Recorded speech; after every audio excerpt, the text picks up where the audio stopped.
ক্যাসেটটি প্রযোজনা ও পরিবেশনায় আল আরব এন্টারপ্রাইজ। এখানেই সকল প্রকার ইসলামী সিডি, বিসিডি, অডিও ভিডিও পাইকারি ও খুচরা মূল্যে বিক্রি করা হয়। Al Arab enterprise 46 Madrasa market, Hathazari, Chattogram. Phone number 0118-701057। الحمد لله نحمده ونستعينه ونستغفره ونؤمن به ونتوكل عليه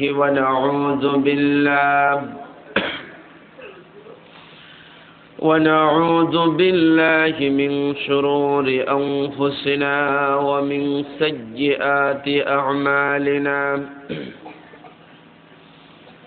من يهده الله فلا مضل له ومن يضلله فلا هادي له. ونشهد أن لا إله إلا الله وحده لا شريك له. ونشهد أن سيدنا ومولانا محمدا عبده ورسوله الذي أرسله بالحق بشيرا ونذيرا وداعيا إلى الله بإذنه وسراجا منيرا. فقد قال الله تعالى في كلامه المجيد وفرقانه الحميد: أعوذ بالله من الشيطان الرجيم. بسم الله الرحمن الرحيم. لئن شكرتم لأزيدنكم ولئن كفرتم إن عذابي لشديد. صدق الله مولانا العظيم وصدق رسوله النبي الكريم. لئن شكرتم لأزيدنكم ولئن كفرتم إن عذابي لشديد. আল্লাহ পাক রব্বুল আলামিন বলেন, আমার বান্দা, আমার বান্দি, আমার নিয়ামত পাওয়ার পর যদি তোমরা আমার শুকরগুজার বান্দা হয়ে যাও, বান্দি হয়ে যাও, অর্থাৎ আমার নিয়ামতের শুকর আদায় করো, আমি আল্লাহ ওয়াদা করলাম তোমাদের জন্য নিয়ামতের পাল্লা আরো ভারী করে দেব। সুবহানাল্লাহ। তোমাদেরকে আরো নিয়ামত বাড়াইয়া দেব। লাইন শাকারতুম লাআযীদান্নাকুম ওয়ালাইন কাফারতুম ইন্না আযাবী লাশাদীদ। আমার নিয়ামত পাওয়ার পর যদি শুকর আদায় করো, নিয়ামত বাড়বে। আর যদি আমার নিয়ামত পাওয়ার পরও যদি তোমরা কুফরি করো, নিয়ামতকে অস্বীকার করো, আমি তোমাদের কাছ থেকে নিয়ামত বিচ্ছিন্ন করে ফেলবো, নিয়ামত ছিনায়া নেব এবং তোমাদের জন্য মস্ত বড় শাস্তির ব্যবস্থা করে রেখে দিয়েছি। নাউযুবিল্লাহ। ও বান্দা, ও বান্দি, এত নিয়ামত তোমার চতুর্দিকে ছড়িয়ে ছিটিয়ে রেখে দিয়েছি। হাঁটার মধ্যে তোমাদের জন্য নিয়ামত। যেই জমিনের উপর দিয়ে হাঁটো, এই জমিন আল্লাহ পাক সৃষ্টি করেছে। বলুন, কে সৃষ্টি করেছে? এই জমিন যদি না থাকতো তুমি তো হাঁটতে পারতা না। পানির উপর দিয়া কিভাবে হাঁটবা? সাগরের মধ্যে কিভাবে হাঁটবা? আল্লাহ পাক রব্বুল আলামিন জল আর স্থল দিয়েছেন। জলের ভিতর উপকার রেখেছেন, পানির ভিতর উপকার রেখেছেন। তোমাদের মাছের দরকার, তোমাদের পানির দরকার, গোসলের দরকার। আল্লাহ পাক সেই জন্য পানির ব্যবস্থা করেছেন, এটাও তোমাদের কত সুন্দর নিয়ামত। আবার কিছু স্থল নির্মাণ করে দিয়েছেন যেখানে তোমরা চাষাবাদ করে তোমাদের রিজিক উৎপাদন করা দরকার, চাষাবাদ দরকার, তারপরে উৎপাদন দরকার, তোমাদের ঘর বানানো দরকার। এটা কত বড় নিয়ামত আল্লাহ পাক রব্বুল আলামিন দিয়েছেন। এই সমতল ভূমিতে, স্থল ভূমিতে তোমরা বাজার হাট নির্মাণ করবে, বড় বড় বিল্ডিং দালান কোঠার নির্মাণ করবে, আর যখন বাড়ি ঘর করবে, হাঁটবে, চলবে, ওই জমিনের দিকে তাকায়া একবার রব্বে কারীমের শুকর আদায় করবে, আলহামদুলিল্লাহি রাব্বিল আলামিন। আয় আল্লাহ, নিয়ামত দিয়েছ, বহু জগতের মালিক হলাম তুমি, বহু জগতের মালিক হলে তুমি, সুতরাং তোমার এই যাবতীয় প্রশংসা এইভাবে যদি বান্দা শুকর আদায় করে, তাহলে সেই বান্দা বান্দি বিল্ডিং বানাক কোনো অসুবিধা নাই, জাহাজ বানাক কোনো অসুবিধা নাই, রাস্তা বানাক কোনো অসুবিধা নাই, কোটি কোটি টাকার মালিক হোক কোনো অসুবিধা নাই। আল্লাহ তুমি দেওয়ার কারণে কোটি টাকার মালিক হলাম, তুমি দেওয়ার কারণে 3 তলা 4 তলা বিল্ডিং বানালাম, সুতরাং তোমার বড়ত্বতা আমি আদায় করি। জোরে বলুন সুবহানাল্লাহ। আমি বড় নয়, আমি মরে গেলে আমার টাকা পয়সা থেকে যাবে, তুমি বড়, আমাকে পছন্দ করেছো, টাকা দিয়েছো, পয়সা দিয়েছো, আমি যাকাত দিয়া তোমার শুকর আদায় করি, আলহামদুলিল্লাহ পড়ে তোমার শুকর আদায় করি। বান্দা যখন বলবে আল্লাহ তোমার শুকর আদায় করলাম, আলহামদুলিল্লাহ, বান্দা খালাস হয়ে গেল। আল্লাহ পাক রব্বুল আলামিনের ধরা থেকে বান্দা নাজাত পেয়ে গেল। আমার ভাইয়েরা, আমরা যখন আমাদের কাছে নিয়ামত পাইলাম আল্লাহর তরফ থেকে, বড় বড় বিল্ডিং দালান কোঠার বানাইলাম, ব্যবসা প্রতিষ্ঠান বানাইলাম, বড় বড় গাড়ি কিনলাম, কোনো অসুবিধা নাই। আল্লাহ আমি গাড়ির মালিক নয়, তুমি আমাকে মালিক বানাইলা, আমাকে 10 তলা বিল্ডিং এর মালিক নয়, তুমি আমাকে মালিক বানাইলা, সুতরাং তোমার বড়ত্বতা আমি ঘোষণা করতেছি। সাব্বিহিসমা রাব্বিকাল আ'লা আল্লাযী খালাকা ফাসাওয়া ওয়াল্লাযী قدر فهدى والذي أخرج المرعى। আল্লাহ তুমি হলা উচ্চ, আমি হলাম নিচা, তুমি আসমানের মালিক, আমি আসমানের মালিক নই, তুমি জমিনের মালিক, আমি জমিনের মালিক নই, তুমি উপরে থাকো, আমি নিচে থাকি, সুতরাং আমার কোনো ক্ষমতা নয়। উচ্চ ভবন বানাইবার তৌফিক তুমি দিয়েছো, আমার কোনো শক্তি ছিল না, আমি দুর্বল ছিলাম, দুর্বল থেকে তুমি আমাকে শক্তিশালী বানাইলা, আমাকে চোখ দিলা, নাক দিলা, কান দিলা, সুন্দর 3.5 হাত দেহ বানাইলা, স্ট্রাকচার বানাইলা, বডি বানাইলা, এর ভিতরে বুদ্ধি দিলা, ব্রেন দিলা, এই ব্রেন দিয়ে আমি কত কিছু বানাইতে পারি। আল্লাহ যদি তুমি আমাকে ব্রেন না দিতা, বুদ্ধি না দিতা, বিকলাঙ্গ বানাইতা, চোখ একটা দিতা আরেকটা না দিতা, আমাকে বিশ্রী দেখা যেত, আমাকে খারাপ দেখা যেত। 2টা নাকের ছিদ্রর মধ্যে সুন্দর করে বানাই দিলা, একটা ছিদ্র যদি মুশকিল করে দিত, একটু ডাবাইয়া দিত, বিশ্রী দেখা যেত, খারাপ দেখা যেত। 2টা হাত দিলা, একটা হাত কম দাও নাই, কারো একটা হাত যদি কমে যায় তাহলে কত বিশ্রী দেখা যায়। 2টা পায়ের মধ্যে 2টা পাও সুন্দর করে নির্মাণ করে দিলা, এর মধ্যে যদি একটা পাও কমে যেত তাহলে কত বড় মুশকিল হয়ে যেত। সুতরাং আল্লাহ পাক রব্বুল আলামিন এত নিয়ামত শুধু আমার শরীরের ভিতরে ঢুকাইয়া দিয়েছেন, যেই শরীরের প্রত্যেকটা নিয়ামতের মূল্য যদি কেউ দিতে চায়, কিনতে চায়, তাহলে এর দাম কোটি কোটি মিলিয়ন ডলার হয়ে যাবে। সেই জন্য বান্দারে চেহারার দিকে তাকায়া দেখ, কত দামি চোখ তোর সঙ্গে লাগানো আছে। অন্ধকে জিজ্ঞাসা কর, অন্ধকে বলা হবে, ও অন্ধ, তোমার কাছে সবচাইতে কোন জিনিসের অভাব? সে বলবে, আমার যেই 2টা চোখ, যেই 2টা চোখ দিয়ে আমি আল্লাহর জমিন দেখতাম, এখন তো আমি আল্লাহর জমিন দেখতে পাই না। আল্লাহু আকবার। আমার মুসলমান ভাইরা, চোখওয়ালা ব্যক্তি আল্লাহর জমিন দেখতেছে, আল্লাহর আসমান দেখতেছে, সবকিছু দেখতেছে। যার চোখ নাই, আল্লাহর জমিন আসমান সেই চোখে দেখতে পারে না। সবচাইতে সেই ব্যক্তি বলে, আমার কাছে সবচাইতে বড় নিয়ামতের অভাব, আমি চোখ দিয়া কাউকে দেখতে পাই না। ও চোখওয়ালারা, তোমাকে আমাকে আল্লাহ পাক চোখ দিলেন কত সুন্দর করে। আল্লাহু আকবার। চোখ দিয়ে আমি পলক মারি, আল্লাহু আকবার, কত নিয়ামত।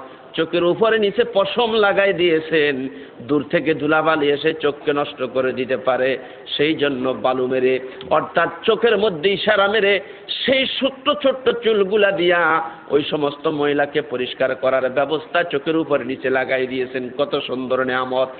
আর যদি হঠাৎ করে বাতাসের তীব্রতায় কোন ধুলাবালি যদি রাস্তা থেকে এসে চোখের ভিতরে প্রবেশ করে, সেই চোখের ভিতর থেকে ময়লাগুলি বাহির করার জন্য অপারেশন লাগতে পারে, অথবা কোনো কষ্ট অনুভব করতে পারে, বান্দা যেন কষ্ট অনুভব না করে সেই জন্য চোখের ভিতরে আল্লাহ পাক রব্বুল আলামিন সুন্দর ক্যালসিয়াম যুক্ত কতটুকু গরম পানি রেখে দিয়েছেন। আর যখন বালুগুলি প্রবেশ করার সঙ্গে সঙ্গে ওই বালুগুলিকে বের করার জন্য আস্তে করে চোখের ভিতর থেকে পানি বের হয়, পানি বের হওয়ার সঙ্গে সঙ্গে চোখটা পরিষ্কার হয়ে যায়। এরপরও মানুষ চিন্তা করে না, আল্লাহর সৃষ্টি নিয়ে একটু চিন্তা করা দরকার, তাহলে এরপরে আল্লাহ খুশি হবে। আর সেই আল্লাহ পাক খুশি হইয়া তোমাদের জন্য নিয়ামত বাড়াইয়া দিবেন। আর খুশি হইয়া আল্লাহ পাক রব্বুল আলামিন তোমাদেরকে শুকরগুজার বান্দাদের তালিকাভুক্ত করে নিবেন। আর তোমরা যদি আল্লাহর শুকরগুজার বান্দা বান্দির তালিকাভুক্ত হতে পারো, তাহলে এই দেহ নামক 3.5 হাত বড়ি দুনিয়ার জমিনে ছেড়ে দিয়েছেন। আল্লাহ পাকের শুকরগুজার বান্দা বান্দি হওয়ার পর এই 3.5 হাত বড়ি নামক দেহ আল্লাহর জান্নাতে পৌঁছে যাবে। আর হামেশা देने को तैयार है जो न मांगे उससे तो बेजार है। কোন পরিবারের মধ্যে নিয়ামতের অভাব, খানার অভাব, টাকার অভাব, চাকরির অভাব, ব্যবসা বাণিজ্যের অভাব, ছেলে হয় না, মেয়ে হয় না, ও বান্দা আমার কাছে দোয়া কর, আমার কাছে চা, আমি নিয়ামতের ব্যবস্থা করব। আমি আল্লাহ পাক ব্যবস্থা করেছি। জোরে বলুন সুবহানাল্লাহ। আমি ছেলে দেই, আমি মেয়ে দেই, আর কেউ দিতে পারে না, আর কেউ দিতে পারে না। আপনাদের কি সমস্যা হচ্ছে? ছেড়ে দিব, আপনারা বিরক্ত বোধ করবেন না, অল্প সময়তে ছেড়ে দেব ইনশাআল্লাহ তাআলা। তো আমাদেরকে আল্লাহ পাক নিয়ামত দিচ্ছেন, আর আমরা যখন আল্লাহর কাছে নিয়ামত চাইব, এই অপূরণীয় নিয়ামত যেটা আমার কাছে নাই, আমার দরকার, আল্লাহর কাছে চাইলে কি আল্লাহ ব্যবস্থা করবে না? আমার ভাইয়েরা, অনেকের ছেলে নাই, অসন্তুষ্ট, মেয়ে হয়েছে অসন্তুষ্ট। আল্লাহ পাক বলেন যার মেয়ে দরকার আমি তাকে মেয়ে দিলাম, যেটা তার জন্য কল্যাণ সেটা করলাম। তাকে যদি আমি ছেলে দিতাম, ওই ছেলেটার যন্ত্রণা হয়তো সে জমিনে টিকে দেখতে পারতো না। অনেক ছেলে আছে না বাপকে মেরে ফেলে, অনেক ছেলে আছে মাকে হত্যা করে, পত্রিকায় খবর পাওয়া যায় না।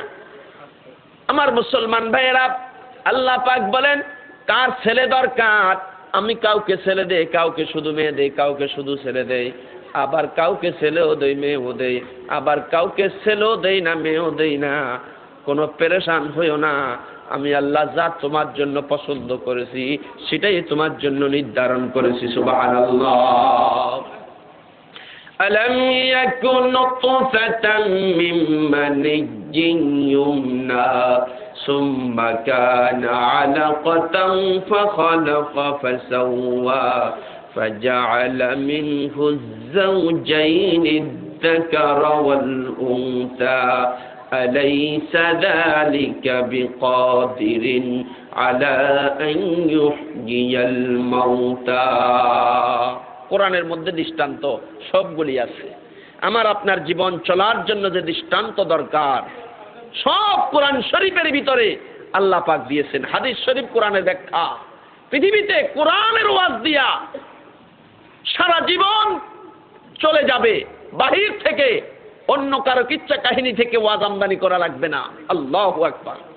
বিশ্বনবীর উপর কোরআন যখন নাজিল হচ্ছিল প্রথম, তখন সিরাত ইবনে হিশাম এবং খুতবাতে খতিবুল ইসলাম লেখক আল্লামা কারি তৈয়ব সাহেব রহমাতুল্লাহ আলাইহি লিখেন যে মুহাম্মদ সাল্লাল্লাহু আলাইহি ওয়াসাল্লাম গারে হেরা এই পর্বতের ভিতরে অবস্থান করছিলেন। জিবরাইল এসে নবীজিকে বললেন, হুজুর পড়েন আপনি? নবীজি বললেন, আমি পড়া পারি না। জিবরাইল আবার বললেন, হুজুর পড়েন। নবীজি বললেন, পড়া পারি না।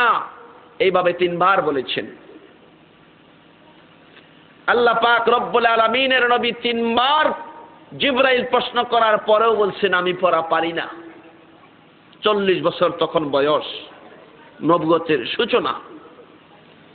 এই 40 বছর বয়সে জিবরাইল প্রশ্ন করেছে 3 বার, হুজুর পড়েন। নবীজি বললেন পড়া পারি না। এবার জিবরাইল বলে হুজুর আপনি একটু উঠেন। জিবরাইল হাত দিয়া ধরে নবীজিকে উঠালেন, ওই গারে হেরা পর্বতের ভিতরে উঠাইয়া দাঁড় করাইয়া নবীজি জিবরাইল নবীজির সঙ্গে আলিঙ্গন করলেন। জোরে বলেন সুবহানাল্লাহ। হযরত জিবরাইল আলাইহিস সালাতু ওয়াস সালাম নবীজির বুকের সঙ্গে নিজের বুক মিশাইয়া 2 হাত দিয়া জিবরাইল আলাইহিস সালাতু ওয়াস সালাম নবীজির সিনা বরাবর, জিবরাইলের সিনা বরাবর এমন ভাবে চাপ দিলেন। হযরত জিবরাইল আলাইহিস সালাতু ওয়াস সালাম নবীজিকে চাপ দেওয়ার পর আল্লাহর নবী বর্ণনা করতেছেন, জিবরাইল আমাকে যখন চাপ দিয়েছেন আমার পিঠের হাড্ডিগুলি বাঁকা হয়ে গিয়েছে, আবার যখন ছেড়ে দিয়েছে আমি সুস্থ হয়ে গিয়েছি। এইভাবে জিবরাইল আলাইহিস সালাতু ওয়াস সালাম আমাকে একবার চাপ দেন নাই, মোট 3 বার চাপ দিয়েছেন। চাপ দিলে প্রত্যেকটা চাপের কারণে আমার শরীরের পিছনের পাঁজরের হাড্ডিগুলা বাঁকা হয়ে যেত, আর যখন ছেড়ে দিত আমি সুস্থ হয়ে যেতাম। ইবনে হিশাম বর্ণনা করে, কারি তৈয়ব সাহেব রহমাতুল্লাহি আলাইহি খুতবাতে খতিবুল ইসলামের মধ্যে ব্যাখ্যা বর্ণনা করতেছে, আমার নবীকে যখন 3 চাপ দিয়েছে 23 বছরের নবুয়তের যত এলেম প্রয়োজন ছিল ওই 3 চাপের ভিতরে আল্লাহ পাক রব্বুল আলামিন সমস্ত নবুয়তের এলেম আল্লাহ পাক তার কলবে প্রবেশ করিয়ে দিয়েছে। যদিও 23 বছরে নাজিল হয়েছে, কিন্তু গারে হেরা পর্বতের ভিতরে সব নবীজির কলবের ভিতরে চাপের সাথেই সাথে প্রবেশ করেছে। আর জিবরিল এসে শুধুমাত্র আল্লাহর পক্ষ থেকে এটাকে আবার অবিকল তাকরার করেছে। সুবহানাল্লাহ। 3 বার চাপ দেওয়ার আগে নবীজি বললেন, আমি মানুষের মধ্যে একজন অশিক্ষিত লোক, রাসূলাম মিনহুম ইয়াতলু আলাইহিম আয়াতিহি ওয়া ইউযাক্কিহিম ওয়া ইউআল্লিমুহুমুল কিতাবা ওয়াল হিকমা। উম্মিয়িনা রাসূলাম মিনহুম ইয়াতলু আলাইহিম আয়াতিহি, অশিক্ষিত মানুষের মধ্য থেকে এমন একজন লোককে আল্লাহ পাক রাসূল বানালেন, যিনি আল্লাহর কুদরতি এলেম প্রাপ্ত হওয়ার পর আল্লাহ পাকের কিতাব মানুষকে তেলাওয়াত করে শোনালেন। জোরে বলুন সুবহানাল্লাহ। আমার ভাইয়েরা, তার দৃষ্টান্ত হলো জিবরাইল চাপ দিয়া ছেড়ে দেওয়ার পূর্বে তিনি বলছেন আমি কোনো লেখাপড়া করিও নাই, জানিও না। এবার চাপ দিয়া ছেড়ে দিয়া 3 বারের পর যখন বসলেন, এবার জিবরাইল বললেন হুজুর পড়েন। নবীজি এবার বললেন, ওগো জিবরাইল বলো তো দেখি এবার আমি কি পড়ব। জোরে বলেন সুবহানাল্লাহ। চাপ দেওয়ার আগে কিছু জানে না, চাপ দেওয়ার পরে যে 23 বছরের নবুয়তের এলেম ঢুকেছে এটাই প্রমাণ যে এবার বলবো। এবার জিবরাইল বলছে হুজুর পড়েন, নবীজি বলতেছেন এবার কি পড়ব। তাহলে চাপ দেওয়ার আগের উত্তর আর পরের উত্তর ডাইরেক্ট রাত আর দিন ডিফারেন্স হয়ে গেল। এবার জিবরাইল আলাইহিস সালাতু ওয়াস সালাম বলতেছেন হুজুর এবার পড়েন। নবীজি বললেন কি পড়ব। তার মানে হলো এবার জিবরাইল বলে দিলেই পরে নবীজি পড়তে পারবেন। এবার জিবরাইল আলাইহিস সালাতু ওয়াস সালাম নবীজিকে পড়াচ্ছেন, নবীজি পড়তেছেন ডাইরেক্ট আল্লাহু আকবার। কোরআন শরীফের সেই প্রথম পড়া, ইকরা বিসমি রাব্বিকাল্লাযী খালাক খালাকাল ইনসানা মিন আলাক ইকরা ওয়া রাব্বুকাল আকরামুল্লাযী আল্লামা বিল কলম। জিবরিল আলাইহিস সালাতু ওয়াস সালাম এক একটা আয়াত করে নবীজিকে পড়াচ্ছেন, নবীজি পড়তেছেন। 4-5টা আয়াত যখন জিবরাইল পড়াইয়া দিল, এবার আমার নবী বাচ্চা ছেলের মতো বসে বসে পড়তেছে। জিবরাইল হেরা পর্বতের আরেক কোণার মধ্যে উস্তাদের মতো বসে আছে। আমার আল্লাহ পাক বলেন আমার এটা বরদাস্ত হয় না। ও বন্ধু, জিবরাইল বসিয়া থাকবে আর তুমি কষ্ট করিয়া পড়বা। আমি তো তোমাকে ছাত্র বানাই নাই, আমি তো পৃথিবীর মধ্যে তোমাকে শিক্ষক বানায়া পাঠিয়েছি। জোরে বলেন সুবহানাল্লাহ। আনা বুইস্তু মুআল্লিমান, আল্লাহ আমাকে ছাত্র বানায়া পাঠাই নাই, আমি প্রেরিত হয়েছি দুনিয়ার মানুষের উস্তাদ হিসাবে। নবীজি আমার মুহাম্মদ আরবি সাল্লাল্লাহু আলাইহি ওয়াসাল্লাম। জিবরাইল বসে আছেন, নবীজি এক একটা আয়াত 10 বার 12 বার করে পড়তেছেন। নবীজির উদ্দেশ্য হলো আজকে যে কোরআন তেলাওয়াত শুরু হয়ে গেল, কিতাব নাজিল হইতে শুরু হয়ে গেল, 2, 4, 5টা আয়াত আমাকে জিবরাইল পড়াইলেন, আগামীকাল আবার জিবরাইল নতুন সবক আমাকে পড়াবেন। সুতরাং আজকের সবক যদি জিবরাইলের সামনে আমি মুখস্থ না করি, কার সামনে আমি ভুলে গেলে কার সামনে বলবো, কার কাছ থেকে সবক শিখবো? সুতরাং জিবরাইল থাকতে থাকতে একবারের আয়াত 10 বার পড়িয়া মুখস্থ করার চেষ্টা করতেছিলেন। বলুন সুবহানাল্লাহ। এই কষ্ট আমার আল্লাহ বরদাস্ত করলেন না। ও আমার হাবিব, ও আমার বন্ধু, ও আমার হাবিব, ও আমার বন্ধু, তুমি জিবরাইলকে বসাইয়া বসাইয়া যে কষ্টগুলি ছাত্রের মতো করতেছ, আমি আল্লাহ পাক রব্বুল আলামিন সইতে পারতেছি না। আমার কুদরতি জরিয়ার মধ্যে জোশ মেরে উঠেছে। ও বন্ধু, জিবরাইল একবার পড়লে তুমি একবার পড়বা, বারবার পড়বা না। তোমার কষ্ট আমি আল্লাহ সইতে পারি না। বন্ধুরে, জিবরাইল একবার পড়লে তুমিও যদি একবার পড়ো, কোরআন তোমার কলব থেকে আমি ছিনাইয়া নিব না, বরঞ্চ একবার পড়লে কোরআন তোমার কলবের ভিতরে কিয়ামত পর্যন্ত মুছবে না, অর্থাৎ তোমার কলবের ভিতরে জমা থাকবে। সুবহানাল্লাহ। আল্লাহ পাক আয়াত নাজিল করে দিলেন, ও আমার বন্ধু, কোরআন শরীফের শুধু তোমাকে মতন শিখাবো না, তরজমা শিখাবো না, শুধুমাত্র ব্যাখ্যা শিখাবো না। কোরআন শরীফের ভিতরে যত শানে নজুল আছে, বয়ান আছে, ব্যাখ্যা আছে, তাফসীর আছে, আমি আল্লাহর যত ওয়াজ আছে, প্রত্যেকটা আয়াতের ওয়াজ আমি আল্লাহ তোমার কলবের ভিতরে ঢুকাইয়া দিব। সুবহানাল্লাহ।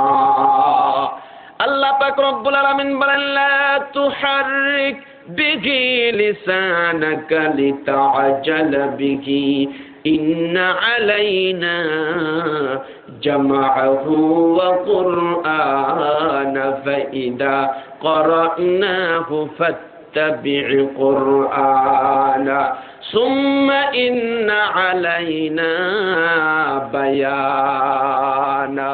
সুম্মা ইন্না আলাইনা বায়ানা লা তুহাররিক বিহি লিসানাকা লিতাআজালা বিহি। নবী হে আমার, মুখস্থ করার জন্য বারবার জিহ্বাকে আওড়াইতে হবে না, মেহনত করতে হবে না। মেহনত ছাড়াই আমি তোমার কলবে কোরআন বসাইয়া দিব। সুবহানাল্লাহ। তুমি শুধু একবার জিবরাইল থেকে শুনে একবারই পড়বা, তাতেই কোরআন শরীফ তোমার কলবে বসে যাবে। আর এমন বসা বসবে সেটা সাধারণ বসা নয়। জোরে বলুন সুবহানাল্লাহ। মানুষ একবার হরফ শিখে, নক্তা শিখে, তারপরে বানান শিখে, এভাবে যে জবর শিখে, কত রকমের মানুষ কোরআন শরীফ শিখতে হলে কত রকম, কত তদবির কোরআন শরীফের পিছনে করতে হয়। তারপরে যায় আবার গ্রামার শিখতে হলে উস্তাদ ধরতে হয়, 14-15 বছরের ইলম শিখতে হয়, ব্যাখ্যাকারী হতে হলে, তাফসীরকারী হতে হলে। কিন্তু আল্লাহ পাক বলতেছে, নবী হে আমার, একবার জিবরাইল পড়াবে, আপনি একবার পড়বেন, এর ভিতরে যত ব্যাখ্যা তরজমা আছে সব আপনার কলবে আমি আল্লাহ কুদরতিভাবে বসাইয়া দেব। জোরে বলুন সুবহানাল্লাহ। সুম্মা ইন্না আলাইনা বায়ানা। আল্লাহ পাক বলেন, কোরআন শরীফের ভিতরে যত বয়ান আছে, তাফসীর আছে, সব আপনার কলবের ভিতরে জমা হয়ে যাবে। সুতরাং আমার মুসলমান ভাইয়েরা, আমার বলার উদ্দেশ্য হলো, কোরআন শরীফের ভিতরে এত বয়ান আছে বলে কোনো রকম শেষ করা যাবে না। আল্লাহর নবী 23 বছরে যে ওয়াজ করেছেন, 23,000 কোটি বছরও যদি তামাম পৃথিবীর মানুষগুলি 23 বছরের ওয়াজকে বিশ্লেষণ করেন, ব্যাখ্যা করেন, নতুন কিছু তালাশ করা লাগবে না।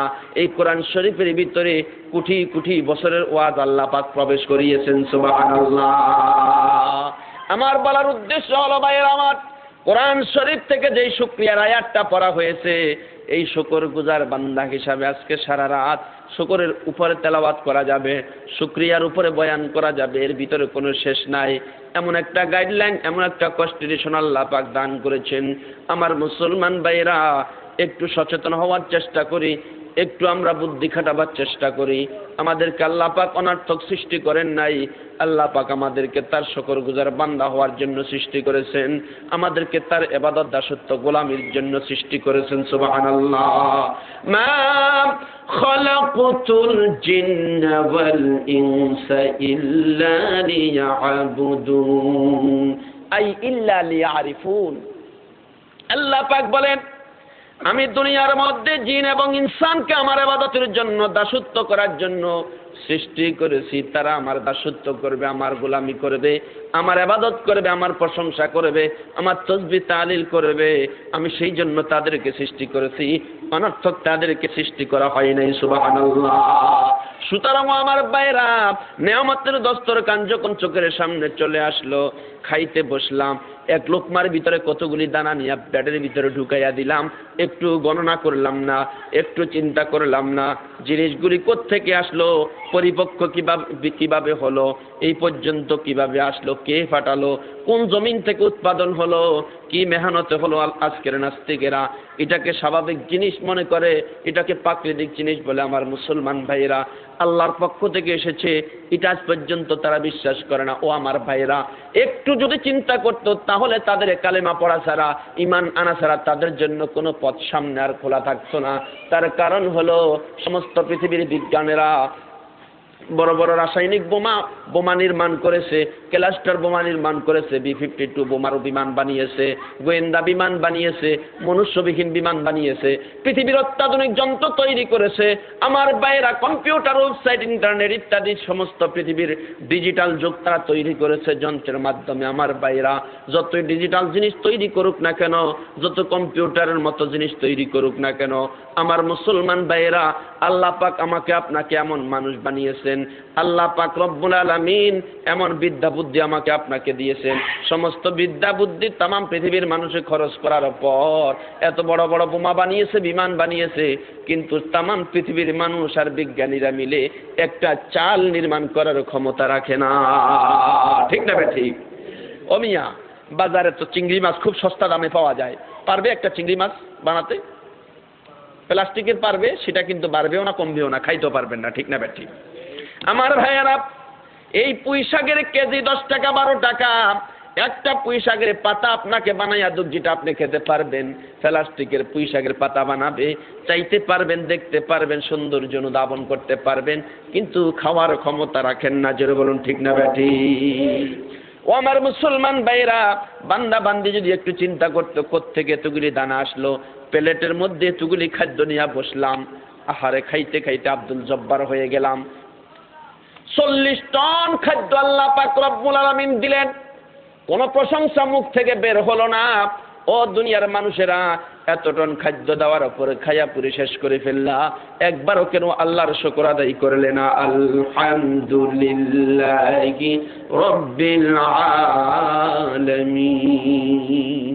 শুকর আদায় করলে পরে আল্লাহ তোমার কাছে কোনো কৈফিয়ত তালাশ করতেন না, আর শুকর আদায় করতে গিয়ে তোমার কোনো কষ্ট হতো না। কষ্ট হয় নাকি শুকর আদায় করতে, বলুন? আমার ভাইয়েরা, অথচ এই নেয়ামতের দস্তরখানা বিছায় আমি বসলাম, আর সুন্দর গোশত রান্না করলাম, মাছ ভাজি করলাম, রান্না করলাম, সবজি রান্না করলাম, আর রকমারি আইটেম দিয়া খাদ্যগুলি খাইতে শুরু করলাম। রুটি খাইতে শুরু করলাম, খাদ্য ভাত খাইতে শুরু করলাম, পোলাও খাইতে শুরু করলাম। আছে না এরকম রকমারি আইটেমের খানা? কত রকমের খানা, খানার পিছনে মানুষ এত মেহনত করে শুধুমাত্র সুস্বাদু করে খাওয়ার জন্য। কোনো অসুবিধা নাই, খান, তবে শুকর আদায় করেন। কি আদায় করব? শুকর কার? আল্লাহ। কিন্তু শুকর কার করে? প্রশংসা কার করে? প্রশংসা আল্লাহর করে না, প্রশংসা করে বাবুর্চির, প্রশংসা করে প্রিয় স্ত্রীর। তখন আমার আল্লাহ বলে, বান্দারে, তোর স্ত্রী, তোর বাবুর্চি এই খাদ্যগুলি তৈরি করে নাই। গোস্তর দিকে তাকাবি আমি আল্লাহ, মাছের দিকে তাকাইবি আমি আল্লাহ। গোস্তটা রান্না করতে, সুস্বাদু করতে যে মশলা, পানি, তেল তৈরি হয়েছে, সব কিছু আমি আল্লাহর। জোরে বলুন সুবহানাল্লাহ। সব কার? একটা তেজপাতা বানাইতে পারবে কেউ? একটা গোলমরিচ, এলাচ, দারুচিনি, যা গরম মশলা যেটাকে বলা হয়, গাছে উৎপাদন হয়, পারবে কেউ বানাতে? আহা, এক এক মশলার ভিতরে এক এক স্বাদ দিয়েছে, যেগুলি গোস্তকে সুস্বাদু করার জন্য সহায়তা করে। বান্দারা, বান্দিরা শুধু সব জিনিসগুলিকে বিভিন্ন জায়গা থেকে নিয়ে অ্যাসেম্বল করেছে, ডিজাইন করেছে। এই সারা বান্দা বান্দির বাবুর্চির আর স্ত্রীর কোনো ক্ষমতা নাই। জোরে বলুন ঠিক না বেঠি? ওয়াজ তো শুনি, আমার বাইরে একটু বিবেচনা যদি আমাদের ভিতরে ঢুকে, তাহলে আমরা পাক্কা মুসলমান হতে পারবো, পাক্কা আল্লাহ পাকের বান্দা বনে যেতে পারবো, পাক্কা ওলি হয়ে যেতে পারবো। যদি একটু চিন্তা গবেষণা মাথার ভিতরে একটু ঢুকে, খাইতে বসলে পরে যদি একটু দেখি লবণগুলি কার? এই লবণগুলি সুস্বাদু করার জন্য আল্লাহু আকবার, গোশত তৈরি করতে গিয়া বড় বড় দামি দামি মশলা তৈরি হয়েছে, বড় বড় বাবুর্চি তৈরি হয়েছে। শুধুমাত্র কম দামি 20 টাকা দামের লবণ একটু ছিটা মারলাম না কেন সেই খাদ্যগুলো সুস্বাদু হয় না। এই সুস্বাদু করার জন্য যে লবণ তৈরি হয়েছে কম দামা জিনিস, এই জিনিসগুলো আমার আল্লাহ। সুবহানাল্লাহ। আগুন কার? আল্লাহ। পানি কার? আল্লাহ। আল্লাহু আকবার। এখানে রবের বরত্বতা ঘোষণা করা ব্যতীত আপনার আমার কোন উপায়ন্তর নাই। আমার ভাইয়েরা, এই যে জমিন আল্লাহ পাক রব্বুল আলামিন দিলেন, আল্লাহ পাক রব্বুল আলামিন বলেন, ইয়া আইয়ুহাল্লাযীনা আমানু উদখুলু ফিস সিলমি কাফা ওয়া লা তাত্তাবিউ খুতুওয়াতিশ শাইতান।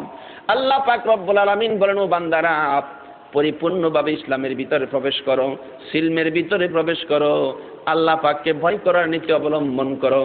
আল্লাহ পাক রব্বুল আলামিন অন্যত্র বলেছেন, ইন্নাল্লাযীনা কাযযাবু বিআয়াতিনা ওয়াস্তাকবারু আনহা লা তুফাত্তাহু লাহুম আবওয়াবুস সামাই ওয়াল আরদ ولا يدخلون الجنة حتى يلج الجمل في سم الخياط। প্রতিটা দৃষ্টান্ত যে কোরআনের মধ্যে আছে, যারা আল্লাহ পাকের নিয়ামতকে অস্বীকার করে, আল্লাহর কোরআনের আয়াতকে অস্বীকার করে, আছে না নাই এরকম মানুষ? অনেক আছে না?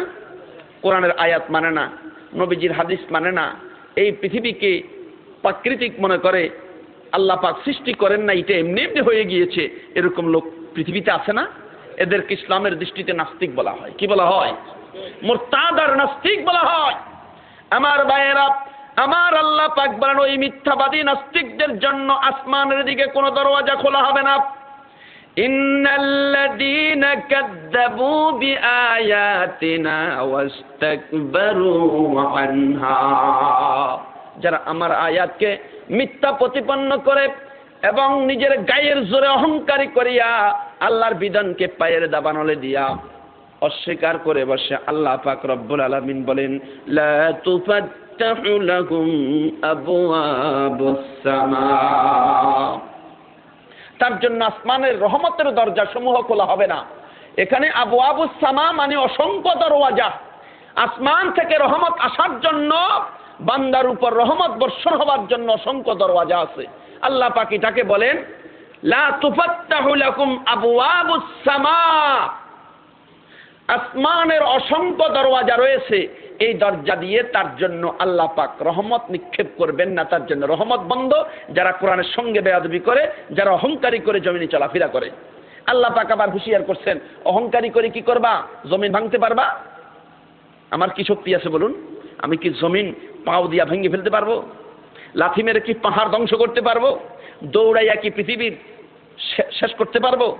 আল্লাহ পাক বলেন, ওয়ালা তামশি ফিল আরদি মারহান ইন্নাকা লান তাখরিকাল আরদা ওয়া লান তাবলুগাল জিবালা তুলা। অহংকারী কেন করো? মাতব্বরি কেন করো? শক্তি কয়দিন থাকবে? জুয়ান্তিকাল চলে যাবে, বৃদ্ধকাল চলে আসবে, দুর্বল হয়ে যাবা, ছেলেও দেখতে পারবে না, মেয়েও দেখতে পারবে না, স্ত্রীও দেখতে পারবে না, ইনকাম বন্ধ হয়ে গেল, তুমি সলিমুদ্দিনের শক্তি শেষ। ঠিক না বা ঠিক? আল্লাহ পাক বলেন, কেমন শক্তিশালী বাহাদুর হয়েছ? এমন শক্তিশালী বাহাদুরকে আমি আল্লাহ পাক রব্বুল আলামিন বাতাসে উড়াইয়া পাহাড়ের সঙ্গে আশ্রয়া বহুত মেরে ফেলেছি। করছেন কি করেন নাই? আমার মুসলমান ভাইরা, শিডর আসলো, বাতাসের তীব্রতায় অসংখ্য মানুষ গাছের সঙ্গে বাড়ি খাইয়া মরল, পাহাড়ের সঙ্গে বাড়ি খাইয়া মরল, পানির ভিতরে ডুবে মরল। এই শক্তি কার? জোরে বলুন, আল্লাহ। আন্নাল কুওয়াতা লিল্লাহি জামিআ, কি শক্তির মহড়া দেখাও, আসল শক্তির মালিক তো হলেন আল্লাহ। শক্তির মালিক কে? সুতরাং ওয়ালা তামশি ফিল আরদি মারহান ইন্নাকা লান তাখরিকাল আরদা ওয়া লান তাবলুগাল জিবালা তুলা। শক্তির মহড়া দেখাইয়া আমার জমিনকে পাও দিয়া দাবাইয়া ভাঙতে পারবা না, পাহাড়গুলিকে লাথি মেরে ধ্বংস করতে পারবা না, আবার দৌড়াইয়া আমার জমিনের বরত্ব খতম করতে পারবা না। এই শক্তি ক্ষমতা তোমাকে দেওয়া হয় নাই। জোরে বলুন ঠিক না বেটি? এই জন্য আল্লাহ পাক বলেন অস্বীকারীরা, অহংকারকারীরা একটু ভালো হয়ে যাও, হুঁশিয়ার হয়ে যাও, আমার দৃষ্টান্তগুলি তোমরা দেখো, গবেষণা করো, তোমাদের ভিতরে হেদায়েত আসবে। আল্লাহ পাক রব্বুল আলামিন বলেন ইন্নাল্লাযীনা কাযযাবু বিআয়াতিনা ওয়াস্তাকবারু আনহা লা তুফাত্তাহু লাহুম আবওয়াবুস সামাই ওয়া লা ইয়াদখুলুনাল জান্নাতা হাত্তা ইয়ালিজাল জামালু ফি সামিল খিয়াত। অহংকারীরা যারা আল্লাহর আয়াত সমূহকে মিথ্যা প্রতিপন্ন করেছে, অহংকারের সাথে জমিনে চলাফেরা করেছে, তাদের জন্য আসমান থেকে কোনো রহমত আল্লাহ পাক বর্ষণ করবে না। তাদের কারণে শুধু তারাই ক্ষতিগ্রস্ত হবে না, তাদের আশপাশে যদি কোনো মুমিন থাকে তাদের কারণে তারাও ক্ষতিগ্রস্ত হয়ে যাবে। অনেক বেঈমানের কারণে ইমানদারও কষ্ট পায়, বেঈমানের কুফরির কারণে, বেঈমানের নাফরমানির কারণে আল্লাহ পাক জমিনে যে আযাব দেয়, সেই আযাবের মধ্যে শুধু বেঈমান পতিত হয় না, বরং ইমানদারেরাও কষ্ট পায়। জোরে বলুন ঠিক না বেঠিক? আল্লাহ পাক বলেন আসমান থেকে তার জন্য রহমত আসবে না, বরঞ্চ গজব আসতে থাকবে।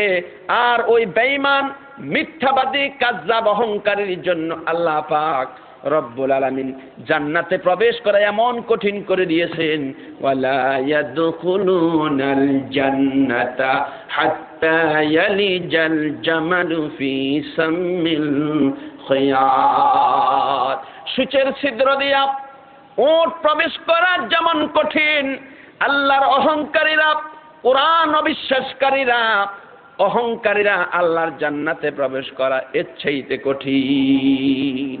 ওরা কয় যে আমরা জান্নাতে চলে যাবো, আবার আরামের থাকবো, আল্লাহ পাক আমাদেরকে কিছু করবে না, আর আমরা এখানে আছি, এখানেই শেষ, আমাদের কোনো সমস্যা নাই।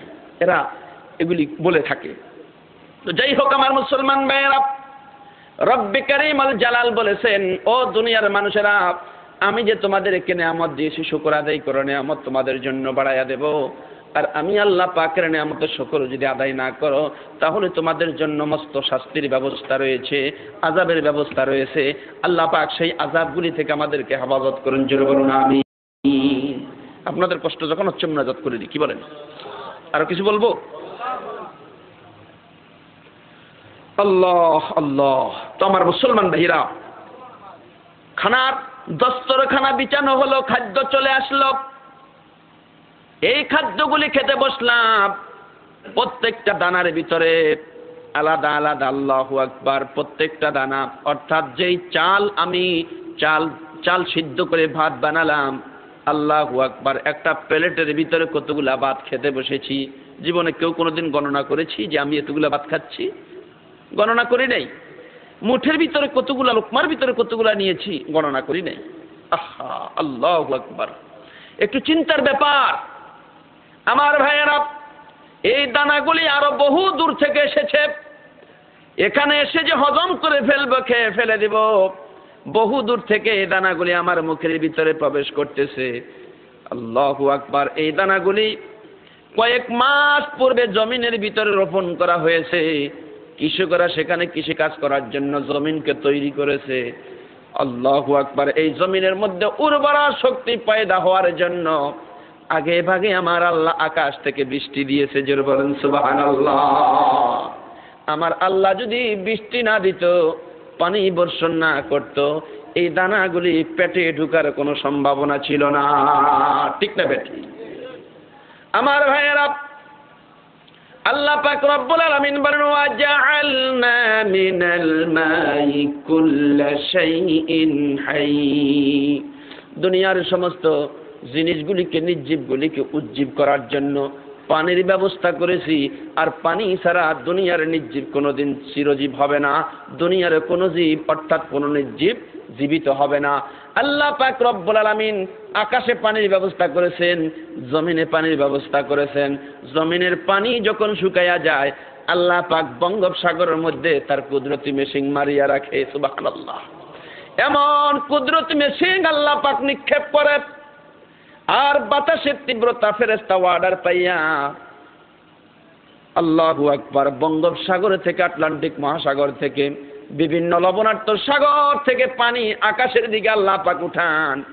এই পানিগুলি উঠাইয়া আমার আল্লাহ পাক এই বান্দার জন্য বান্দির জন্য রিজিকের ব্যবস্থা করবেন। জমিন শুকাইয়া মরে গেছে, মৃত্যুবরণ করেছে, 34 মাসের চৌথির রৌদ্রিতে জমিন মৃত্যুবরণ করেছে, ফসল ধারণ ক্ষমতা হারিয়ে ফেলেছে, সেখানে ফসল আর করতে পারবে না। আল্লাহু আকবার। আমার মুসলমান ভাইরা, আল্লাহ পাক বলেন, আল্লাহ হুল্লাযী আরসালার রিয়াহা ফাতুসিরু সাহাবা। কোরআন শরীফে প্রতিটা দৃষ্টান্ত কত না চমৎকার। আল্লাহু আকবার। একটু বেছে বেছে নিতে হবে, একটু তাকায়া তাকায়া দেখতে হবে।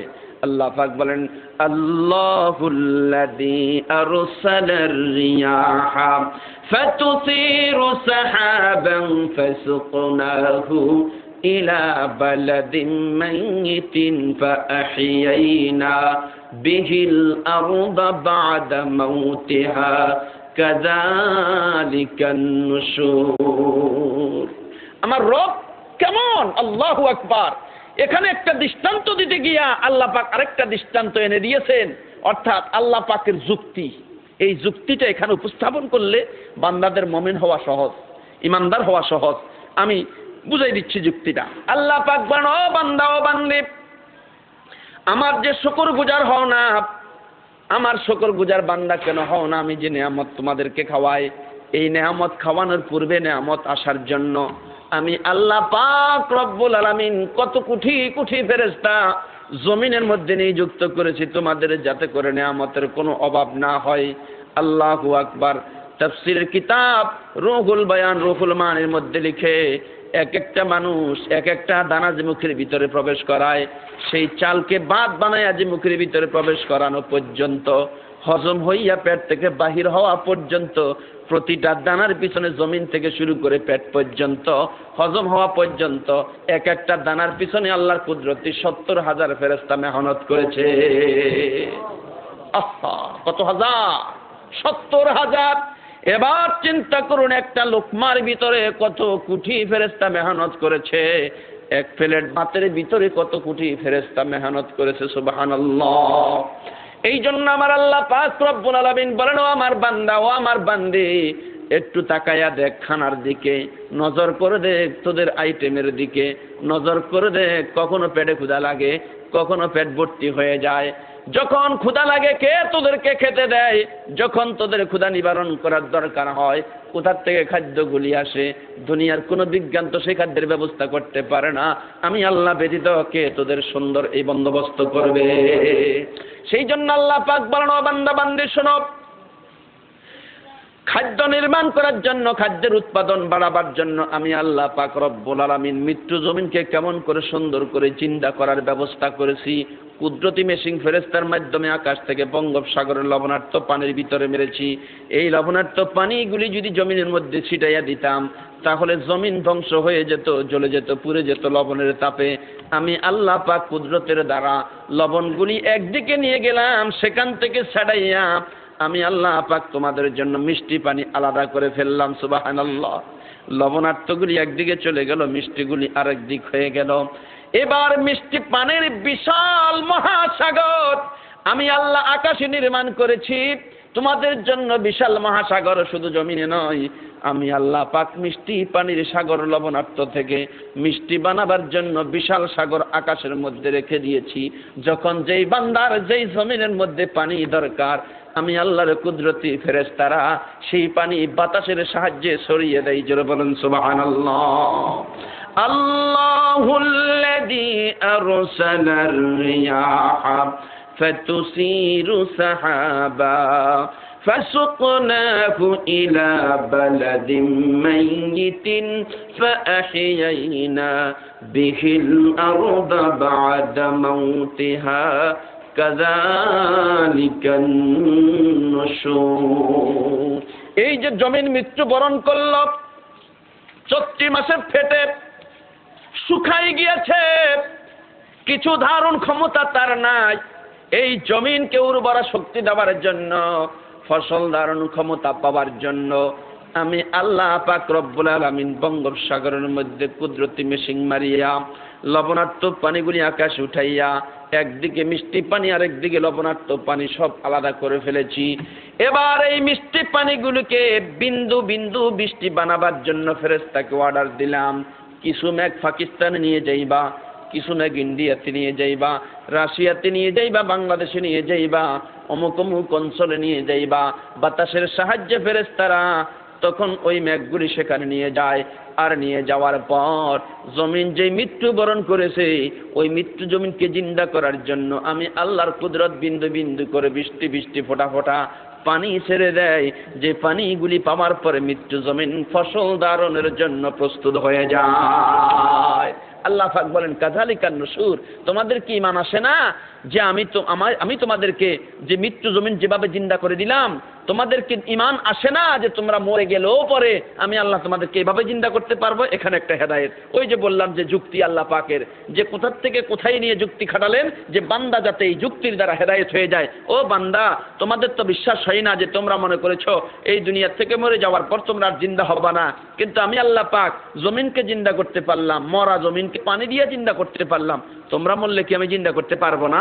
কাযালিকান নুশুর, জমিনকে যেভাবে জিন্দা করলাম এইভাবে করে তোমাদেরকে আমি আল্লাহ পাক মরণের পরে জিন্দা করব, যদিও তোমাদের হাড্ডি গুড্ডিগুলি মাটির সাথে মিশে যায়। সুবহানাল্লাহ। এই ক্ষমতা কার? জোরে বলেন, এই ক্ষমতা কার? তো আমার মুসলমান ভাইয়েরা, আল্লাহ পাক সেই জন্য যুক্তি দিয়া বান্দা বান্দিকে বুঝাচ্ছেন, ও বান্দা বান্দি, জমিন যখন ফসল ধারণের ক্ষমতা পাইয়া গেল, ক্ষমতা পাওয়ার পর এবার ফসল দিতে শুরু করলো। কৃষক তার জমিনের মধ্যে ধান রোপণ করলো, কেউ গম রোপণ করলো, কেউ ডাল রোপণ করলো, বিভিন্ন পদ আইটেমের খাদ্য যখন জমিনের মধ্যে রোপণ করতে শুরু করলো, আল্লাহ পাক রব্বুল আলামিন বলে দিলেন, এ জমিন, এ মাটি, তোর স্বভাব আমি সৃষ্টি করেছি, লোহা দিলে পরে তুই খায়া ঘষে সব শেষ করে ফেলিস, তোর ভিতরে যত জিনিস থাকুক সব মাটি করে ফেলিস, কিন্তু আমার বান্দা যখন দানা রোপণ করবে এই দানাকে খায়া ফেলবি না, বরঞ্চ দানার ভিতর থেকে শস্য বের করে দিবি। জোরে বলুন সুবহানাল্লাহ। মাটির ভিতরে লোহা পচে যায়, সুবহানাল্লাহ। মাটির কত শক্তি, মাটির কত শক্তি, আর মাটি স্বর্ণের চাইতে দামি। সুবহানাল্লাহ। আপনি উৎপাদন করবেন হাজার বার, কোটি বার, কোটি বার, কোটি বার, জমিন কোনো অলস হবে না, জমিন থেকে আসতেই থাকবে। সুবহানাল্লাহ। কার কুদরতে আসবে বলুন? জোরে বলুন, কার কুদরতে আসবে? আমার ভাইয়েরা, আল্লাহর কুদরত যদি বিশ্বাস না হয় তাহলে দৃষ্টান্ত বোঝার চেষ্টা করুন। এই যে একটা বীজ বপন করলেন জমিনের ভিতরে, এই বীজের মাথা 3 মাস পরে আল্লাহ পাক রব্বুল আলামিন হাজার হাজার বীজের ব্যবস্থা করলেন। ধান রোপণ করেছেন একটা, আর মাথার মধ্যে ধান এসেছে 100টা। কে করেছেন? জোরে বলুন, কে করেছেন? শস্য বুনালেন মাত্র একটা, আল্লাহু আকবার, এই শস্য মুখের মধ্যে হাজারো শস্য এনে দিল। আল্লাহু আকবার।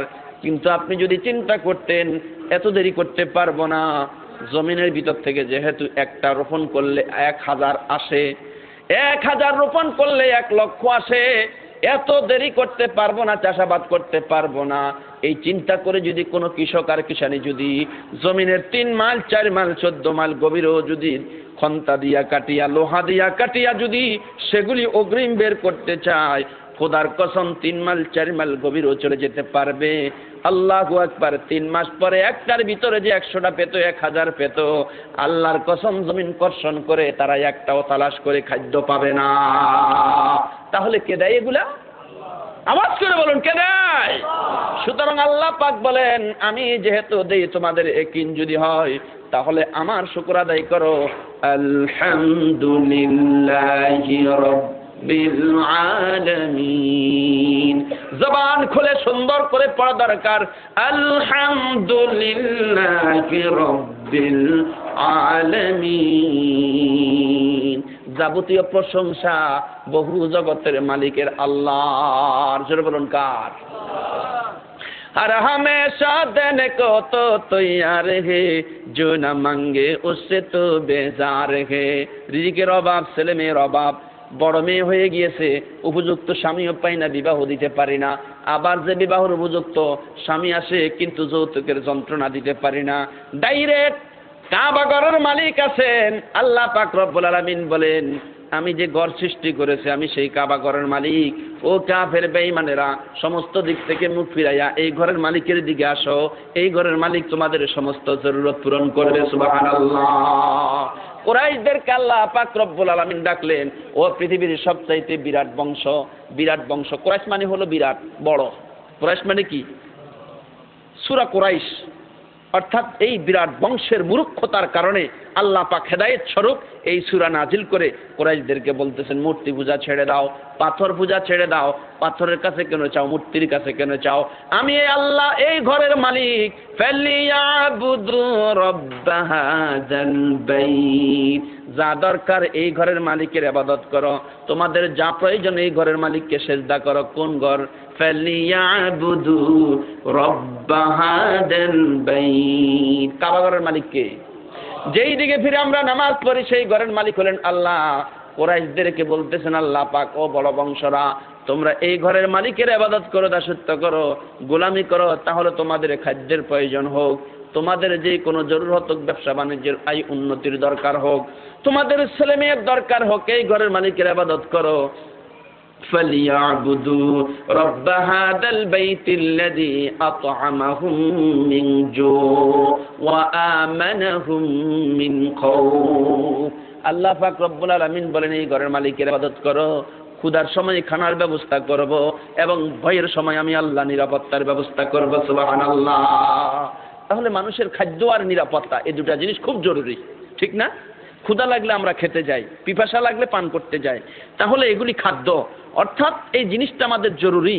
এবং ভয় ভীতি থেকে নিরাপত্তা চাই, যাতে করে চোর ডাকাত আমাকে, সন্ত্রাসী যাতে আমাকে আক্রমণ না করে, এটার থেকে আমি বাঁচতে চাই। তো আল্লাহ পাক বলেন এই দুটা জিনিস কেউ দিতে পারবে না, এই ঘরের মালিকে দিতে পারবে।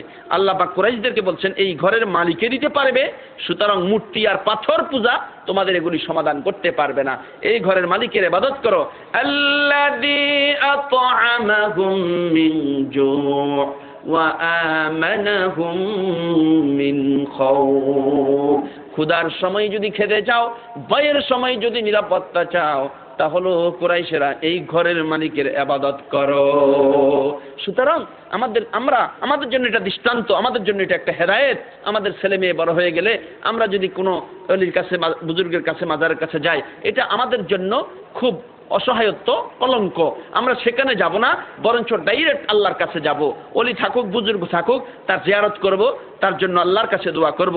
কিন্তু আমার যা দরকার অলির কাছে না চাইয়া ডাইরেক্ট আল্লাহর কাছে। যেটা বলুন, কার কাছে? হযরত জাকারিয়া আলাইহিস সালাতু ওয়াস সালাম 90 বছর, 96 বছর বয়স, ছেলে মেয়ে কিচ্ছু হয় না, স্ত্রী বুড়ি হয়ে গেছে। এবং স্ত্রী বুড়ি হয়ে গিয়েছে, স্ত্রী আবার শুধু বুড়ি নয়, আবার বন্দা। বন্দা মানে হলো কি বলুন তো দেখি? ছেলে মেয়ে হয় না। হযরত জাকারিয়া আলাইহিস সালাম বলেন, আমি বুড়া, আমার স্ত্রী বুড়ি, আর আমি বুড়া, আমার স্ত্রী শুধু বুড়ি নয়, বুড়ি তো বুড়ি আর বন্দা। এত রোগের ভিতরে, এত রোগ থাকার পর কোনো ছেলে মেয়ে হবে কিনা? হযরত জাকারিয়া আলাইহিস সালাতু ওয়াস সালাম আল্লাহর কাছে দোয়া শুরু করে দিলেন, রব্বি হাবলি মিন লাদুনকা যুররিয়াতান তাইয়্যিবাতান ইন্নাকা সামিউদ দুআ। আমার ভাইরা, জাকারিয়া আলাইহিস সালাতু ওয়াস সালাম বললেন, আল্লাহ তুমি তো হযরতে মারিয়াম আলাইহিস সালাতু ওয়াস সালামকে আল্লাহ পাক রব্বুল আলামিন বদ্ধ ঘরের ভিতরে মৌসুমের ফল দিয়েছেন। এটা দেখে জাকারিয়া আলাইহিস সালাম দোয়া করছেন, আল্লাহ পাক তোমার কাছে তো কোনো মৌসুম লাগে না, কোনো সিজন লাগে না, ইচ্ছা করলে পৃথিবীতে কোনো ফলের গাছ নাই, কিন্তু তুমি ফল লাগাইতে পারো, দিতে পারো, এটা তোমার শক্তি আছে। এখন আমার ছেলে ধারণ করার বয়স নাই, আমার স্ত্রী বন্ধা, তার ফসল ধারণ করার, তার মানে হলো সন্তান ধারণ করার ক্ষমতা নাই। তারপর আল্লাহ তুমি পারবা, তোমার ক্ষমতা আছে, আমাকে একটা সন্তান দাও, যেই সন্তানটা অভিভাবক হবে, যেই সন্তান নবী হবে, যেই সন্তান পবিত্র হবে, যেই সন্তান পয়গম্বর হবে। فنادته الملائكة وهو قائم يصلي في المحراب। হযরত জাকারিয়া আলাইহিস সালাতু ওয়াস সালাম বাইতুল মুকদ্দাসের মেহরাবে কেঁদে কেঁদে এই দোয়া করতেছিলেন, আল্লাহর কাছে আমাকে সন্তান দাও, পবিত্র সন্তান। আল্লাহ তুমি দিতে পারো, বুড়া হোক আর বুড়ি হোক, কোনো সমস্যা নাই, দিতে পারো। আমার আল্লাহ পাক রব্বুল আলামিন ফেরেশতা নাজিল করলেন, ও ফেরেশতারা চলে যাও, জাকারিয়াকে খবর দে। ফানাদাতুহুল মালাইকাতু ওয়া হুয়া কায়িমুন يصلي في المحراب أن الله يبشرك بيحيى مصدقا بكلمة من الله سيدا وحسورا ونبيا من الصالحين. হযরত জাকারিয়া আলাইহিস সালাম দোয়া করছেন, আর দোয়া থেকে তিনি এখন পর্যন্ত ফারেগ হন নাই। এই দাঁড়ানো অবস্থায় আল্লাহ পাক রব্বুল আলামিনের কাছে দোয়া করা তার পছন্দ হয়ে গিয়েছে। জাকারিয়া আমার কাছে দোয়া করেছে, আমার দোয়া পছন্দ হয়েছে। ও ফেরেশতা জিবরাইল, যাও জাকারিয়াকে খবর দাও, আন্নাল্লাহা ইউবাশশিরুকা বিয়াহইয়া, জাকারিয়াকে খুশখবর দাও, আমি তাকে সন্তান দিব, আর সেই সন্তানের নাম জাকারিয়া রাখা লাগবে না, আমি আল্লাহ নিজেই রেখে আসমান থেকে ফয়সালা করে দিলাম, এই সন্তানের নাম হবে ইয়াহইয়া। জোরে বলেন সুবহানাল্লাহ। ইয়াহইয়া একজন পয়গম্বর ছিলেন, আর এটা জাকারিয়া আলাইহিস সালামের দোয়ার বদৌলতে আল্লাহ পাক আসমান থেকে নাম সহকারে ফাইসালা করে পাঠিয়েছেন, এর নাম হবে ইয়াহইয়া, এবং সে পুত পবিত্র হবে, এমনকি সে একজন পয়গম্বর হবে, যেই পয়গম্বর আরেকজন পয়গম্বর আসার খবর দিবে। জোরে বলেন সুবহানাল্লাহ। আন্নাল্লাহা ইউবাশশিরুকা বিয়াহইয়া মুসাদ্দিকান বিকালিমাতিন মিনাল্লাহি সাইয়্যিদান ওয়া হাসূরান وَنَبِيًّا مِنَ الصَّالِحِينَ। কোন পয়গম্বর আল্লাহকে বাদ দিয়া কারো কাছে চান নাই, আল্লাহর কাছে চেয়েছেন। আল্লাহ পাক রব্বুল আলামিন অমনে প্রশংসা সহকারে, আমরা তো সন্তান চাই, সন্তান আল্লাহর কাছে চাওয়ার পূর্বে আল্লাহ পাককে বলবো, আল্লাহ ফরেজগার সন্তান দিও, মুত্তাকি সন্তান দিও, চোর ডাকাত বাটপার মার্কা সন্তান আমার দরকার নাই, যেই সন্তান হিরোইন খাবে মদ খাবে এমন সন্তান আমাকে দিও না আল্লাহ, তুমি আমাকে সুন্দর পবিত্র পুত পবিত্র, যেটা আল্লাহ তোমার ইবাদত করবে, দাসত্ব করবে, গোলামি করবে, আল্লাহ সেরকম একটা সন্তান দিও।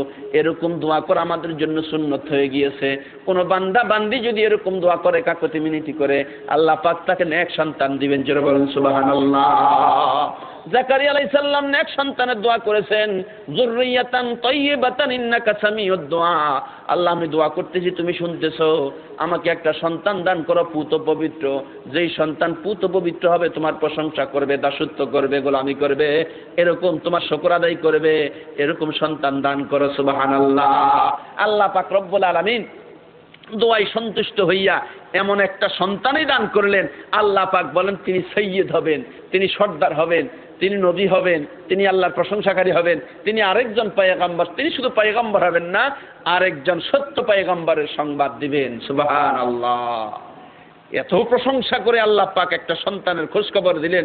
জাকারিয়া আলাইহিস সালাম এবার খুশিতে আত্মহারা, আল্লাহু আকবার, বুড়া বয়সে আমার বাচ্চা হবে, আল্লাহু আকবার। কয় যে আল্লাহ কেমনে হবে? আন্না লাকি হাদা গোলাম, আল্লাহ কেমন করে হবে? ইমরাতু আকির, আমার স্ত্রী বান্দা, আমার স্ত্রী বুড়ি। আল্লাহ পাক বলেন কাযালিকাল্লাহু ইয়াখলুকু মা ইয়াশা ইযা কাযা আমরান ফাইন্নামা ইয়াকুলু লাহু কুন ফায়াকুন। তুমি বুড়া, তোমার স্ত্রী বুড়ি, কোনো কিচ্ছু আসে যায় না। ইন্নামা আমরুহু ইযা আরাদা শাইআন আন ইয়াকুলা লাহু কুন ফায়াকুন। বুড়ি আর বুড়া কিচ্ছু আসে যায় না, আমি কুন ফায়াকুন বললে হয়ে যায়। জোরে বলুন সুবহানাল্লাহ। তুমি বুড়া, তোমার স্ত্রী বুড়ি, বান্দা কিচ্ছু আসে যায় না, যে অবস্থায় আছো সেই অবস্থায় হবে। কোনো সুইচ টিপা লাগবে না, বাটন টিপা লাগবে না, উসিলা তালাশ করা লাগবে না। আসমানের মালিকের কাছে দোয়া করেছো, আসমানের মালিক তোমার জন্য ব্যবস্থা করেছে। সুবহানাল্লাহ। সুতরাং আমাদের যা অভাব, সন্তানের অভাব, মেয়ে বিবাহ দিতে পারি না, সমস্যা, কার কাছে বলবো? আওয়াজ করে বলুন, কার কাছে বলবো? আরো আওয়াজ করে বলুন, কার কাছে বলবো? সুতরাং আল্লাহর কাছে বলা ছাড়া অন্যদিকে বলা, এটা আল্লাহ পাক পছন্দ করেন না। আল্লাহ পাক বলেন এটা শিরক। ও বান্দা, শিরক যুক্ত ইবাদত নিয়ে আমার কাছে এসো না। ফামান কানা ইয়ারজু লিকা রাব্বিহি ফালিয়ামাল আমালান সালিহান ওয়া লা ইউশরিক বিইবাদাতি রাব্বিহি আহাদা। আমার সঙ্গে যদি সাক্ষাৎ করতে চাও, দেখা করতে চাও, নির্ভেজাল ইবাদত নিয়ে হাজির হইও, তারপরে দেখা করতে পারবা। জোরে বলেন সুবহানাল্লাহ। শিরক যুক্ত ইবাদত আল্লাহ পাক পছন্দ করেন না। শিরক মুক্ত ইবাদত আল্লাহ পাক পছন্দ করেন। হযরত ইউনূস আলাইহিস সালাম আল্লাহকে ডেকেছেন, মাছের পেটের ভিতরে ঢুকে গিয়েছেন, মাছ তাকে খেয়ে ফেলেছে। আর ওই মাছের পেটের ভিতরে পৃথিবীর কোনো বিজ্ঞান, পৃথিবীর কোন ডুবুরি সেটা তালাশ করতে যায় নাই। কেউ তার দুরবস্থার কথা জানে না। মানুষ মনে করেছে খেয়ে ফেলেছে তো মরে গেছে। আল্লাহ পাক বলেন খেয়ে ফেলেছে, মাছ খেয়ে ফেলেছে, কিন্তু বাঁচাইবার জিম্মাদার আমি আল্লাহ। সুবহানাল্লাহ। মাছের পেটের ভিতরে অক্সিজেন আদান প্রদান হয় না, বাতাস আসা যাওয়া করে না, কিন্তু বিশাল মাছ খাইয়াই শুধু ফেলে নাই, বরঞ্চ 40 দিন পর্যন্ত তার পেটের ভিতরে লুকাইয়া রেখেছেন ইউনূস আলাইহিস সালামকে। সুবহানাল্লাহ। এবং খেয়ে মাছটা নদীর অতল গভীরে পৌঁছে গেছে। আল্লাহ পাক কোরআন শরীফের মধ্যে ইরশাদ করেন, وَذَنُّونِ إِذ ذَهَبَ مُغَاضِبًا فَظَنَّ أَن لَّن نَّقْدِرَ عَلَيْهِ فَنَادَى فِي الظُّلُمَاتِ أَن لَّا إِلَٰهَ إِلَّا أَنتَ سُبْحَانَكَ إِنِّي كُنتُ مِنَ الظَّالِمِينَ। মাছের পেটের ভিতরে মাছওয়ালা ইউনূস আলাইহিস সালাতু ওয়াস সালাম যখন প্রবেশ করেছেন, দুনিয়ার কারো কাছে সাহায্য না চাইয়া ওই মাছের পেটের ভিতরে আল্লাহর কাছে দোয়া শুরু করে দিয়েছেন। জোরে বলুন সুবহানাল্লাহ। কার কাছে দোয়া করেছেন? জোরে বলুন কার কাছে? বিপদে মুসিবতে আল্লাহু আকবার অবিচল না হয়ে আল্লাহর কাছে দোয়া করুন। আল্লাহ পাক মুসিবতে সাড়া দিবেন, মজলুম অবস্থায় দোয়া কবুল করবেন। ইউনূস আলাইহিস সালাতু ওয়াস সালাম মাছের পেটে বলতেছেন, আল্লাহ তুমি ব্যতীত কোনো ইলা নাই, তুমি ব্যতীত কোনো মাবুদ নাই। আল্লাহ আমি তোমার প্রশংসা করি, আমি জালিমদের অন্তর্ভুক্ত মনে হয়ে গিয়েছি। আল্লাহ আমার ডাক কেউ শোনে না, তুমি শোনো। আমার আল্লাহ পাক বলেন, ইউনূস যে আমাকে ডেকেছেন দুনিয়ার কেউ শুনে নাই, দুনিয়ার কোনো মা শুনে নাই, বাপ শুনে নাই, কোনো বিজ্ঞান শুনে নাই, আইজি শুনে নাই, এসবি শুনে নাই। ইউনূসের ডাক ডাইরেক্ট আমি আল্লাহ শুনেছি। জোরে বলুন সুবহানাল্লাহ। অথচ ওই মাছের পেটের ভিতরে 40 দিন খাবারের ব্যবস্থা আল্লাহ করেছেন, রাখার ব্যবস্থা আল্লাহ করেছেন, নিরাপদে বাঁচার ব্যবস্থা আল্লাহ করেছেন। সেখানে কোনো দরজা নাই, জানালা নাই। এই অন্ধকার কূপের ভিতরে আল্লাহর একজন পয়গম্বর কেমন করে বসবাস করেছেন কোরআন শরীফের ভিতরে দৃষ্টান্ত আছে। মুসলমান মিথ্যা বলতেছি না। কোরআন শরীফের ভিতরে এই হাজার হাজার দৃষ্টান্ত যা আল্লাহ পাক সেটিং করেছেন। আমার আল্লাহ বলেন কেউ ডাক শুনে নাই, আমি ডাক শুনেছি, আর আমি ডাক শোনাইয়া ঘোষণা করেছি, فاستجبنا له ونجيناه من الغم وكذلك ننجي المؤمنين। পড়েন সবাই জবান খুলে, فاستجبنا له ونجيناه من الغم وكذلك ننجي المؤمنين। আমার আল্লাহ বলেন ইউনূসের ডাক কেউ শুনে নাই, আমি শুনেছি, আর শোনার সঙ্গে সঙ্গে অন্ধকার কূপ থেকে আমি আল্লাহ পাক ইউনূসকে বাঁচাই রেখেছি। সুবহানাল্লাহ। নিরাপদে বেঁচেছেন। আল্লাহু আকবার। কোনো চিকিৎসা করা লাগে না। আল্লাহ পাক বলেন আমি এইভাবে করতে পারি। আল্লাহু আকবার। আমার ভাইয়েরা, কারো কাছে চাওয়া লাগবে না, কারো কাছে যাওয়া লাগবে না। ডাইরেক্ট ওই মনিব, যেই মনিব আমাকে সৃষ্টি করেছে, আপনাকে সৃষ্টি করেছে, আমাকে আপনাকে সৃষ্টি করে শুধু ছেড়ে দেয় নাই, আমার চতুর্দিকের যত জরুরত দরকার সব পূরণ করার জিম্মাদারি আমার আল্লাহ নিয়েছে। কে নিয়েছে? আমার ভাইরা, রাত্র শেষ হয়ে যাবে। এই কোরআন শরীফের যে আয়াত পড়েছিল, ইন শাকারতুম লা আযীদান্নাকুম, এটা শেষ করে আমি উঠতে পারবো না। যাই হোক, যতটুকুন বললাম, ওয়াজ বেশির নাম নয়, অল্প ওয়াজ যেন আমল বেশি হয়। আল্লাহ পাক রব্বুল আলামিন আমাদেরকে শিরক মুক্ত নির্ভেজাল ইবাদত এবং আল্লাহর প্রশংসা বেশি বেশি করার তৌফিক দান করুন। কার প্রশংসা নয়, কোনো নেতার প্রশংসা নয়, কোনো নেত্রীর প্রশংসা নয়, শুধু রবের প্রশংসা, রবের প্রশংসা, রবের প্রশংসা। আল্লাহ পাক তৌফিক দান করুন। আমিন।